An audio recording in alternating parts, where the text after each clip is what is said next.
जयकारा बोलो माता रानी का। जगत माई महामाई माँ भद्रकाली की जय बोलो। माता रानी के सांचे दरबार की जय बोलो। तो धनु राशि वालों, आप सभी का बहुत बहुत अभिवादन करते हैं धनु राशि भिंड यूट्यूब चैनल में। बंधुओं, आपके पिछले जन्म का प्रेमी मिल चुका है।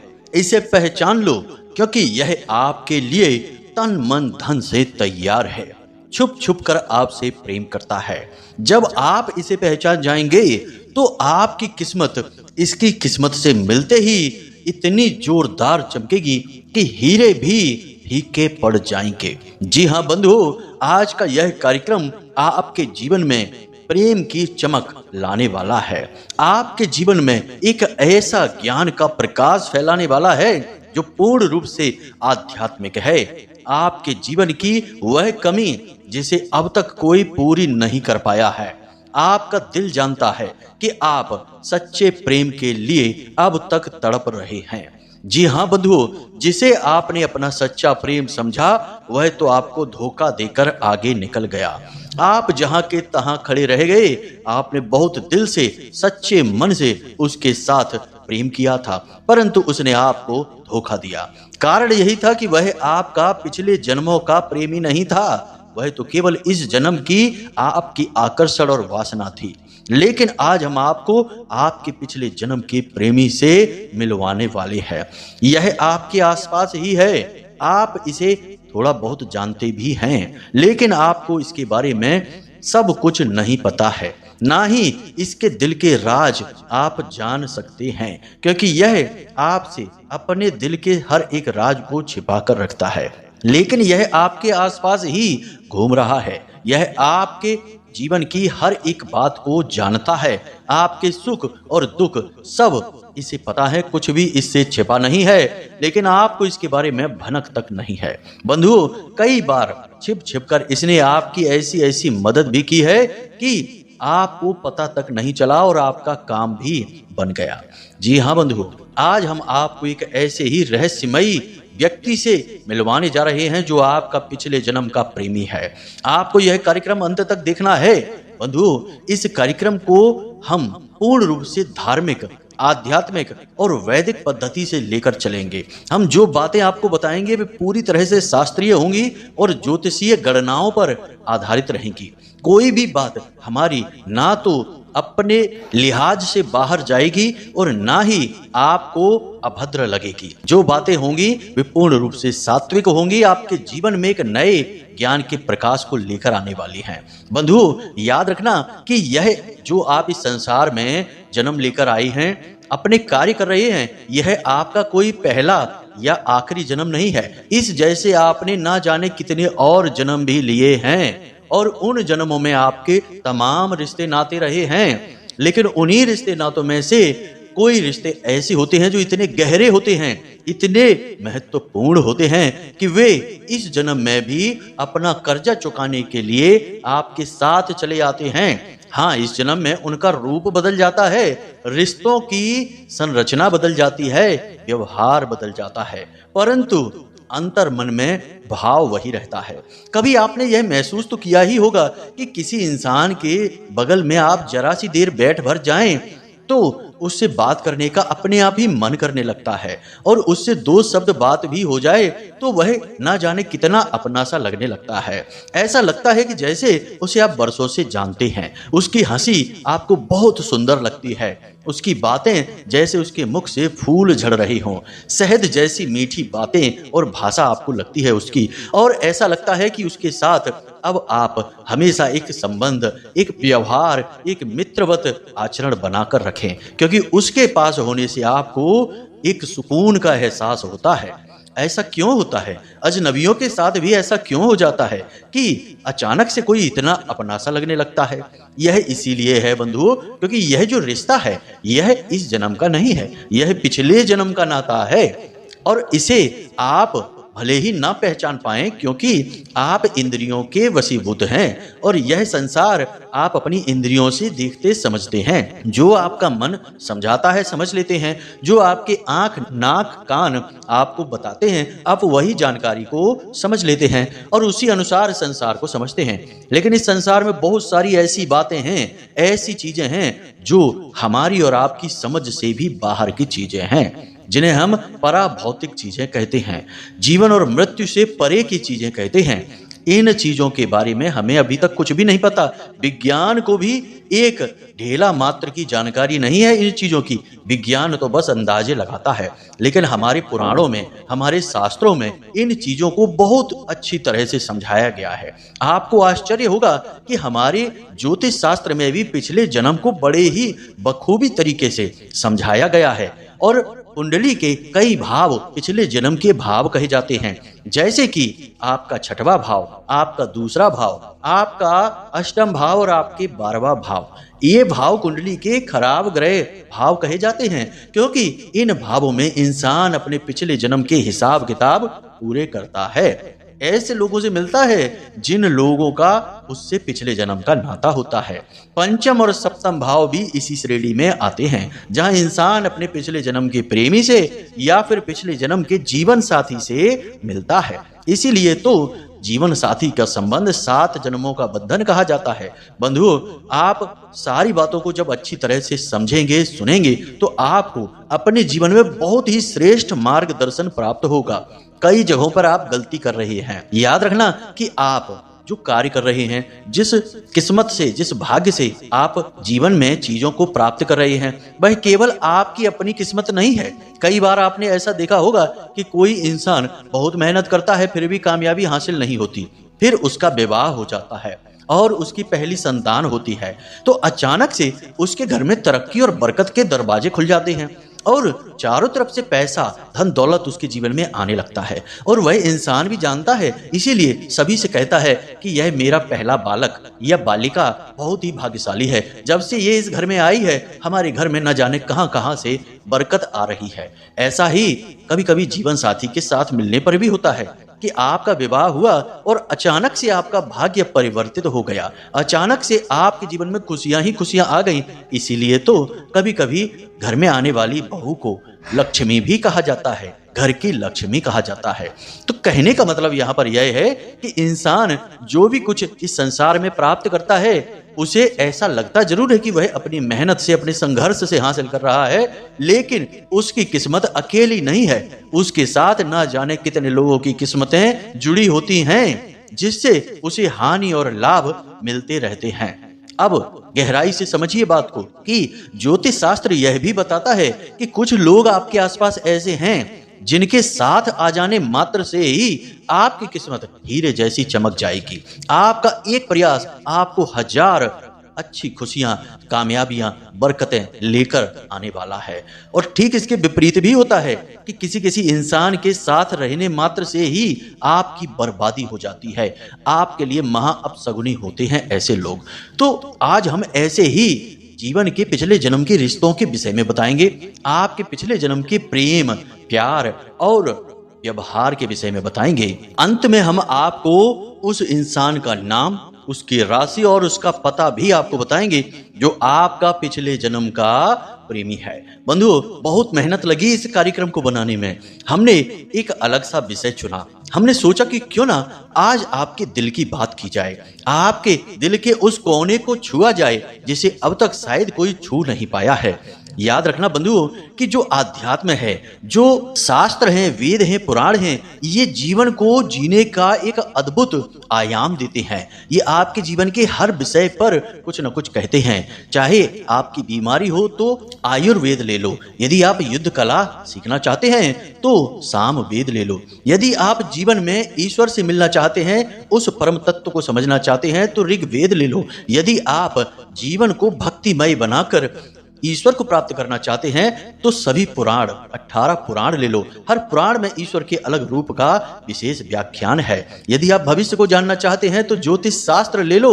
यदि आप योग प्राणायाम में आगे बढ़ना चाहते हैं तो योग वासिष्ठ ले लो। कहने का मतलब यह है कि हमारे हिंदू धर्म में इतनी अधिक गहराइयां हैं कि यहाँ जीवन के हर एक पहलू को बहुत ही बारीकी से समझाया गया है और इन विषयों पर बहुत गहराई से हमारे ऋषि मुनियों ने साधनाएं करके बहुत ही शुद्ध ज्ञान हासिल किया है, जिसे उन्होंने लिखा है, जो कि हम जैसे जीवों के लिए, कल्याण के लिए केवल एक माध्यम की तरह कार्य करता है और हमारे जीवन का उद्धार करता है। बंधुओं, आज हम आपको एक ऐसे ही विशेष महान ज्ञान से मिलवाने जा रहे हैं। बिल्कुल धैर्य के साथ, पूरा दिमाग यहाँ लगाकर, पूरे मन के साथ इस कार्यक्रम को देखना है। ऐसा कार्यक्रम आपको पूरे YouTube पर कहीं नहीं मिलेगा। याद रखना बंधुओं, हम जितनी मेहनत करते हैं कोई नहीं कर सकता। लोग यहाँ वहाँ की सुनी सुनाई बातें कहकर निकल जाते हैं। व्यूज के चक्कर में उल्टा सीधा कुछ भी दे जाते हैं। कई बार तो भयंकर असभ्य चीजें भी देखने को मिल जाती हैं, तो हम तो अपना सिर ही पकड़कर बैठ जाते हैं कि हे भगवान, कितनी असभ्य बातें लोग कह देते हैं और कैसे चित्र लोग लगा देते हैं। खैर बंधुओं, छोड़िए इन सब बातों को, चलिए आज के इस विशेष कार्यक्रम की शुरुआत करते हैं। माता रानी को याद करते हुए जल्दी से कमेंट बॉक्स में लिख डालिए, जय मां भद्रकाली कृपा करो। महामाई निश्चित तौर पर आपके ऊपर कृपा करेंगी, हमें पूर्ण विश्वास है। बंधुओं, अब ध्यान से सुनिए। यदि आप इस चैनल कार्यक्रम पर पहली बार आए हैं तो जल्दी से चैनल को सब्सक्राइब करके कमेंट बॉक्स में लिख डालिए कि मैं भी माई के परिवार का हिस्सा हूं। यदि आप भक्त हैं, यदि आपके अंदर धर्म है, यदि आपके अंदर माई के लिए, इस ब्रह्मांड की जगत माई महामाई के लिए जरा भी प्रेम है, भाव है, तो कमेंट बॉक्स में लिख डालिए कि मैं भी माई के परिवार का हिस्सा हूं। माँ के परिवार का हिस्सा बनना कितने गर्व की बात है। जो सबकी माँ है, उस माँ की बात कर रहे हैं हम। तो जल्दी से लिख डालिए कि मैं भी माई के परिवार का हिस्सा हूं। चैनल सब्सक्राइब करिए। फिर चलिए आगे बढ़ते हैं। बंधु, अपने मूल विषय को प्रारंभ करते हैं। बंधु, अगर आप अब भी सोच रहे हैं कि कुंडली का विश्लेषण कराएं कि नहीं कराएं, क्यों कराएं, क्या जरूरत है कुंडली विश्लेषण कराने की, तो ध्यान से सुनिए। आप इस समय 3 तरीके की स्थितियों में फंसे हुए हैं। एक स्थिति तो यह है कि आपके ऊपर बहुत कर्जा है, व्यापार चल नहीं रहा है, घर में भी क्लेश रहता है, रिश्ते नातों में भी उथल पुथल मची हुई है। तो अब इस स्थिति में आप कैसे फंसे? कोई ना कोई ग्रह था जिसने परेशान किया, तो इससे बाहर निकलने का मार्ग क्या है? कुंडली में छुपा हुआ है, इसलिए कराइए। दूसरा कि आप कुछ जीवन में करना चाहते हैं, निर्णय ले नहीं पा रहे हैं, समझ में आ नहीं रहा है कि क्या करें क्या ना करें, तो इस स्थिति में श्रेष्ठ मार्गदर्शन कौन करेगा? आपके ग्रह, आपकी कुंडली। तीसरा कि आपकी जिंदगी में आपने सब कुछ हासिल कर लिया है, कामयाबी भी हासिल कर ली है, रिश्ते नातों में भी सुख शांति है, परंतु आपके मन में एक बेचैनी है, क्योंकि अब तक शायद आपने वह हासिल नहीं कर पाया जिसके लिए आपका जन्म इस धरती पर हुआ था। यानी कि अपने सही उद्देश्य को आप अब तक हासिल नहीं कर पाए हैं। तो वह उद्देश्य क्या है, क्यों आप इस धरती में, इस संसार में आए हैं, उस उद्देश्य को जानना है। इसको जानने के लिए आपको कुंडली दिखानी है। तो आपके जीवन में जो भी परिस्थितियां हैं, इन परिस्थितियों के सही कारण और उनके निवारण को केवल आपकी कुंडली बता सकती है, इसलिए आपको कुंडली दिखानी है। तो बस, अगर आप ऐसी परिस्थितियों में हैं तो नंबर हमने वीडियो में दे रखे हैं। किसी भी नंबर पर 10 बजे से 4 बजे के बीच फोन लगाइए। छोटी सी दक्षिणा देने के बाद अपनी कुंडली का श्रेष्ठतम आकलन करा लीजिए। जय माई की। बंधुओं, आप चाहे माने या ना माने, लेकिन एक बात हम आपको बता देते हैं जो हमारा अपना अनुभव भी है और हजारों भक्तों के द्वारा बताए गए उनके अनुभवों के आधार पर हम ये बात आपको बता रहे हैं कि आपके जीवन में जितने भी रिश्ते नाते हैं, वे अपना अपना किरदार निभा रहे हैं, वे अपना अपना रोल निभा रहे हैं। आप समझिए कि आपके कर्मों को काटने की प्रक्रिया चल रही है। कोई तो आपके ऐसे रिश्ते हैं जो यूं ही बिना मतलब में आपसे शत्रुता मानकर बैठे हैं। आपके हंसने मात्र से ही उन्हें इतनी जलन हो जाती है कि वे तंत्र मंत्र तक कराने से पीछे नहीं हटते हैं। वे आपके कई जन्मों के शत्रु हैं। कोई ऐसे रिश्ते हैं जो आपको हमेशा हंसते मुस्कुराते देखना चाहते हैं, इसके लिए वे कोई भी कुर्बानी देने को तैयार हैं। वे भी आपके पिछले जन्म के सगे संबंधी हैं। रही बात दिल की, तो कोई ना कोई ऐसे व्यक्ति अवश्य हैं आपके आसपास या आपके जीवन में, अवश्य कोई आया होगा ऐसा कि जिसकी एक हंसी देखने के लिए आप कुछ भी करने को तैयार थे।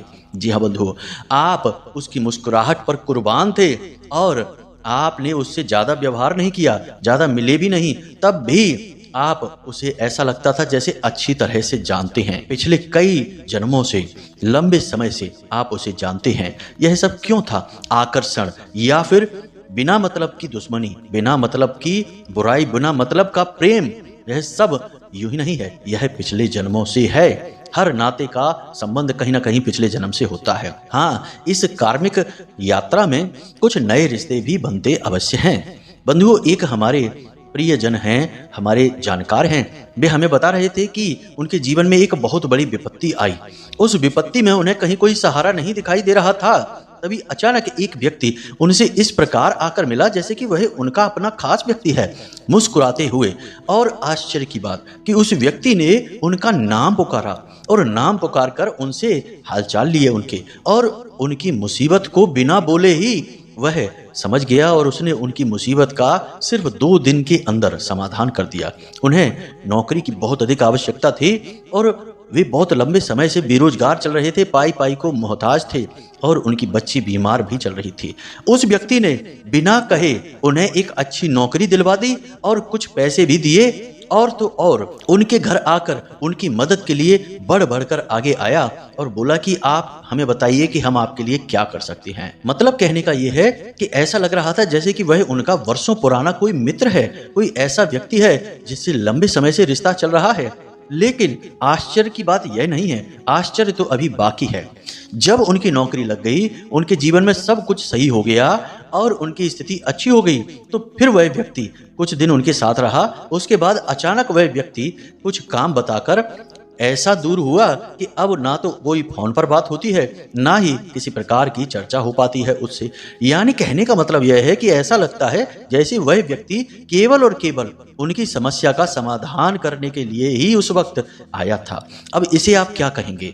आप चाहें तो इसे देवता भी कह सकते हैं, क्योंकि उनके देवी देवता उनकी पूजा पाठ साधना या उनकी भक्ति से प्रसन्न होकर आए होंगे मदद करने के लिए। या फिर यह भी कह सकते हैं कि पिछले जन्म का कोई उनका ऐसा रिश्ता नाता, कोई ऐसा कर्जदार जो अपना कर्ज चुकाना चाहता था, तो अनायास ही उसकी आत्मा ने उसे प्रेरित किया और मन में भाव डाले, तो वह इनसे आकर मिला और अचानक से इनकी मदद करके फिर जब काम पूरा हो गया तो चला गया। यही है इस संसार की रीति। हम नहीं समझ सकते, बहुत सारी चीजें ऐसी चल रही हैं हमारे आसपास जो हमारी समझ से बिल्कुल बाहर की चीजें हैं। अब ध्यान से सुनिए, कई बार ऐसा होता है कि पति पत्नी के बीच विवाह तो हो गया, लेकिन संबंध लंबे समय तक नहीं चल पा रहा है। पति पत्नी के अंदर रुचि ही नहीं ले रहा, संबंध चलाने में कोई रुचि नहीं है। कभी कभी पत्नी भी ऐसी होती हैं कि उन्हें अपने पति से बिल्कुल लगाव प्रेम ही नहीं होता है। अलगाव की स्थिति है, तलाक तक की नौबत है। सैकड़ों ऐसे हमारे दर्शक हैं जो हमें फोन करते रहते हैं, हम उन्हें समाधान बताते हैं तो उनके जीवन में उन्हें राहत भी प्राप्त होती है, परंतु ऐसी स्थिति उत्पन्न ही क्यों होती है? इसीलिए तो होती है क्योंकि रिश्ता तो पिछले जन्म का है ही नहीं, इस जन्म में अचानक से मिल गया। अब मिल तो गया, लेकिन प्रेम कोई ऐसी चीज नहीं जो अचानक से उत्पन्न हो जाए। यह तो जन्म जन्मांतर से चली आ रही चीज है। तो बंधन तो बन गया, परंतु प्रेम नहीं है। तो बिना प्रेम का बंधन बिल्कुल वैसा ही होता है जैसे कि किसी पालतू जानवर को किसी खूंटे से बांध दिया जाए। अब वह बंधा तो है, परंतु उसे वह बंधन बिल्कुल अच्छा नहीं लग रहा है, वह बोझ है, वह उसे छुड़ाने की कोशिश करेगा ही करेगा। तो बंधुओं, यदि आपके जीवन में भी ऐसा है या आप किसी को जानते हैं कि आपके रिश्ते नातों में कोई ऐसा है, तो उसके लिए हम कुछ उपाय बताते हैं। ध्यान से सुनिए। जिस व्यक्ति का भी आपको दिल जीतना है, उसका प्रेम पाना है, तो उसके लिए आपको 2 कार्य करने होंगे। सबसे पहला कार्य कि आपको एक कांच की शीशी लानी है। उस कांच की शीशी में आपको शहद भरना है और एक सफेद रंग के कागज पर लाल रंग की कलम से उस व्यक्ति का नाम लिखना है 21 बार। जी हाँ बंधु, 21 बार नाम लिखना है। मंत्र वगैरह की कोई आवश्यकता नहीं है, बस नाम लिखना है। और उस नाम लिखे कागज को आपको शहद की उस डिब्बी में दबा देना है, यानी शहद के अंदर दबा देना है। उसके बाद डिब्बी का ढक्कन लगा देना है और उस डिब्बी को आपको अपने पूजा घर में अपने आराध्य की फोटो के पास रख देना है। बस यह एक सात्विक क्रिया है, कोई तांत्रिक क्रिया नहीं है, डरने की आवश्यकता नहीं है। आप तुरंत ही महसूस करेंगे कि जो व्यक्ति आपसे दूर जा रहा है, आज से खिंचा खिंचा सा रहता है, अचानक उसका भाव बदल जाएगा, वह आपकी ओर आकर्षित होने लगेगा। देखिए, किसी के प्रेम को पाने के लिए या दूर जा रहे इंसान को अपनी ओर बुलाने के लिए तांत्रिक विधियां तो बहुत सारी हैं और बहुत ही कारगर, बहुत ही शक्तिशाली हैं, लेकिन उन विधियों के विषय में हम चर्चा नहीं करना चाहते क्योंकि वे नकारात्मक विधियां हैं। उससे उस इंसान की बुद्धि का बंधन हो जाता है, जिससे वह फिर कुछ भी कर नहीं पाता जीवन में, केवल और केवल आपका एक गुलाम बनकर रहता है, आपके ऊपर ही आधारित रहता है। तो ये विधियां बहुत खतरनाक हैं, हम इनके विषय में चर्चा यहाँ नहीं करेंगे। ये विधियां पूरी तरह से शास्त्रीय पद्धतियों के खिलाफ हैं और निषेध हैं, तो इनकी चर्चा नहीं करेंगे। फिलहाल हम आपको दूसरी विधि बताते हैं। तो इसके लिए आपको क्या करना है, एक गिलास में पानी लेना है, शुद्ध पानी लेना है, और इस पानी को आपको प्रयोग में करना है, इस मंत्र के साथ अभिमंत्रित करके, और इस पानी को उस व्यक्ति को पिला देना है जिसका प्रेम आप आकर्षित करना चाहते हैं। तो मंत्र ध्यान से सुनिए। ओम कामदेवाय विघ्नहे रति प्रियाय धीमहि तन्नो अनंग प्रचोदयात्। जी हाँ बंधुओं, यह बहुत ही शक्तिशाली मंत्र है जो उस व्यक्ति को आपकी ओर आकर्षित करेगा। आपको इस मंत्र को 11 बार बोलना है। 11 बार इस मंत्र को बोलने के बाद उस पानी को किसी भी प्रकार से उस व्यक्ति को पिला देना है। बस इस क्रिया को आपको 4 से 5 दिन लगातार करना है। दिन में 1-2 बार इस अभिमंत्रित जल को उसे पिला दें। आपको यह मंत्र बोलने की आवश्यकता नहीं है, मन ही मन इस मंत्र को बोलेंगे और उस पानी में देखते हुए बोलेंगे। यानी कि गिलास में पानी भरा है, उस पानी को आप देखेंगे और देखते देखते उस व्यक्ति के आकर्षण को, यानी उसके चित्र को, उसकी छवि को उस पानी में निहारने की कोशिश करेंगे और इस मंत्र को मन ही मन बोलेंगे। फिर इस पानी को आप उस व्यक्ति को पिला देंगे। कोई भी बना रहे, आपकी ओर प्रेम आकर्षित हुए बिना रह नहीं सकता है। बहुत ही शक्तिशाली मंत्र है, लेकिन इसका दुरुपयोग नहीं करना है। हम आपके दिल के दर्द को समझते हैं, आपके जीवन के कष्ट परेशानियों को समझते हैं, आपके जीवन में क्या चल रहा है, हर एक विषय को अच्छी तरह से जानते हैं, तभी हम आपको यह क्रिया बता रहे हैं। फिर भी हम आपसे निवेदन करते हैं कि आप इसका दुरुपयोग ना करने लग जाएं, क्योंकि कोई भी विद्या दुरुपयोग करने से गलत परिणाम भी दे सकती है। अब ध्यान से सुनिए। वो लोग जिनके विवाह में देरी हो रही है या विवाह होने के बाद वैवाहिक सुख, दाम्पत्य सुख नहीं मिल पा रहा है, किसी न किसी वजह से आपका दाम्पत्य जीवन नष्ट भ्रष्ट हुआ जा रहा है, या फिर ऐसे लोग जो अपने पति या पत्नी का दिल जीत ही नहीं पा रहे लाख प्रयास करने के बाद भी। कहने का मतलब यह है कि प्रेमी जीवन, दाम्पत्य जीवन, आपका पंचम भाव या सप्तम भाव का कोई भी कष्ट हो, किसी भी प्रकार का कष्ट हो, आप चिंता न करिए। हम आपको 4 ऐसे कार्य बताने जा रहे हैं जिन्हें आपको आज से ही करना शुरू कर देना है। तो जैसे ही आप इन कार्यों को करना शुरू करेंगे, इन भावों के नकारात्मक परिणाम जो आपको मिल रहे हैं किसी न किसी प्रकार से, वे तुरंत समाप्त हो जाएंगे और पॉजिटिव रिजल्ट मिलने शुरू हो जाएंगे। बंधुओं, ये जो क्रिया उपाय हम आप बताने जा रहे हैं, कार्य बताने जा रहे हैं, ये जीवन को परिवर्तित करने वाले कार्य हैं, कोई क्रिया नहीं है। तो इन्हें जरा ध्यान से समझना, इनमें आपका व्यवहारिक जीवन और आचरण आएगा। याद रखना कि केवल इधर उधर दीपक जला लेने से, यहाँ वहाँ पानी रख लेने से या स्नान कर लेने से जीवन नहीं बदलता। आचरण बहुत अधिक महत्वपूर्ण है। बिना आचरण के आप किसी भी उपाय का कोई लाभ नहीं ले पाएंगे। मान लो कि आप शराब पीते हैं या मांसाहार करते हैं और आप खूब पूजा पाठ करिए, उल्टा नकारात्मक फल होगा। उपाय क्रिया यदि आपने कोई कर ली धन लक्ष्मी को आकर्षित करने की, तो उल्टा कंगाल ही हो जाएंगे। तो इससे अच्छा है कि ना करिए। आचरण महत्वपूर्ण है। तो अब आचरण की बात करते हैं। सबसे पहली चीज कि आप गुलाबी रंग के कपड़े, सफेद रंग के कपड़े और पीले रंग के कपड़े, 3 तरह के कपड़े हमेशा अपने लिए चुनिए। जी हाँ बंधुओं, आपका जो बेडरूम है उसकी जो बेड शीट होती है, हमेशा इन्हीं 3 कलर की बेड शीट रखिए। काले रंग की बेड शीट, नीले रंग की बेड शीट, भूरे रंग की बेड शीट या किसी भी अन्य गहरे रंग की बेड शीट अपने बेडरूम में कभी ना बिछाएं। ये घोर नकारात्मकता के प्रतीक होते हैं। कोई शनि का, कोई राहु का, कोई केतु का, कोई किसी अन्य नकारात्मक ग्रह का सूचक है। तो ये ग्रह तो सुख आपको देंगे ही नहीं, बाधा ही बाधा उत्पन्न करेंगे। तो हमने बता दिया कि इन 3 रंगों की बेडशीट अपने बेड पर बिछाइए। खुद भी इन्हीं 3 रंगों के वस्त्र अधिक पहनने की कोशिश करिए। दूसरा कि हमेशा इत्र लगाकर रखिए, कोई ना कोई परफ्यूम आप जरूर लगाइए। तीसरा कि आपका जो बेडरूम है, तो आप जहां भी सिर करके लेटते हैं, सामने आपके जो भी दीवार पड़ती है उस दीवार पर थोड़ी ऊंचाई पर राधा कृष्ण की बहुत ही सुंदर सी एक तस्वीर लगा लीजिए। बहुत ही प्यारी सी मुस्कुराहट भरी हुई तस्वीर लगा लीजिए, जिसमें वो आपस में प्रेमवत बैठे हैं, विराजमान हैं। ऐसी तस्वीर लगा लीजिए। भगवान श्री कृष्ण और राधा की तस्वीर बेडरूम में लगाने से कोई दोष उत्पन्न नहीं होता है, ये प्रेम का प्रतीक है। तीसरा, आपके घर की नैऋत्य कोण में, चौथा है शायद यही नंबर, आपके घर का जो नैऋत्य कोण है वहां पर कम से कम 11 मोर पंख लाकर रख लीजिए। जी हाँ बंधु, कम से कम 11 मोर पंख, उससे अधिक हो जाए तो कोई समस्या नहीं है, लेकिन कम से कम 11 मोर पंख।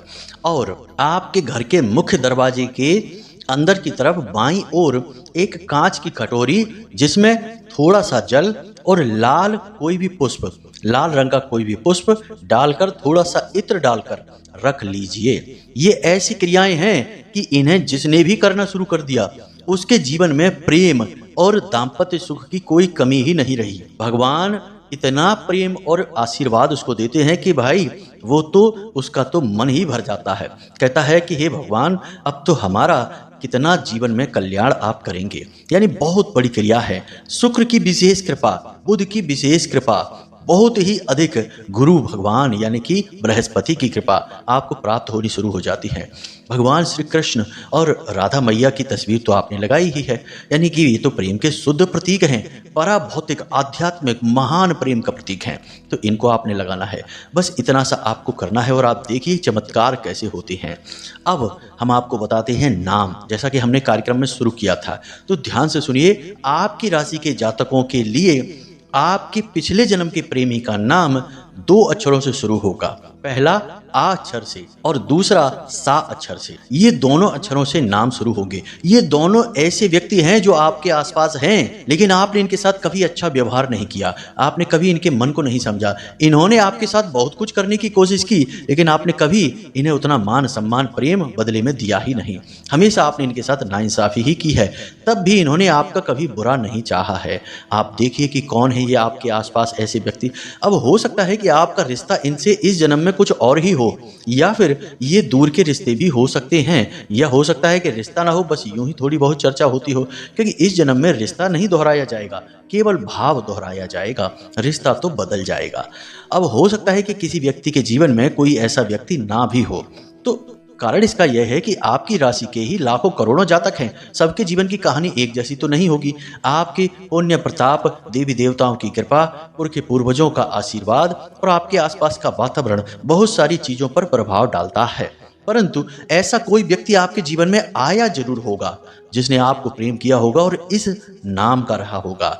इसे आप ध्यान से समझ लेना, अपने दिल पर हाथ रखकर कहना, आया जरूर होगा, आज नहीं होगा तो पिछले समय में जरूर रहा होगा आपके जीवन में। बस इन सब बातों को हम आपको बताना चाहते थे। हो सकता है कि कुछ बातें जो हमने बताई हैं आपको थोड़ी सी इधर उधर भी हो सकती है, क्योंकि ये सिर्फ गणनाएं ही तो हैं। हम तीसरी आंख खोलकर आपके जीवन को तो नहीं देख रहे, भोले बाबा तो है नहीं हम तो एक छोटे से दास हैं तुच्छ से। तो हम सिर्फ गणनाएं करके बता रहे हैं और अनुभूतियां बताते हैं। बाकी जो बहुत सारे उपाय और क्रियाएं हमने आपको बताई हैं वे 100% कारगर हैं, सिद्ध हैं, हजारों लोगों पर आजमाई हुई हैं। आपके जीवन में जो कष्ट हैं उनके लिए आप उन्हें आजमाइए, 100% लाभ प्राप्त होगा। यदि कुंडली विश्लेषण कराना चाहते हैं या अन्य प्रकार की सलाह लेना चाहते हैं तो वीडियो में नंबर दे दिया है, इन नंबरों पर फोन करिए, तुरंत मार्गदर्शन प्राप्त होगा और हमें आपकी मदद करके हृदय से बेहद खुशी होगी, बहुत ज्यादा खुशी होगी, क्योंकि हम तो महामाई की सेवा में लगे ही हैं। आपकी सेवा, आपकी मदद करने के माध्यम से महामाई की भक्ति का एक नया आयाम शुरू कर रहे हैं। तो बस निश्चिंत होकर फोन करिए, कोई चिंता की बात नहीं। फोन करने का समय 10 बजे से 4 बजे तक का है दिन में।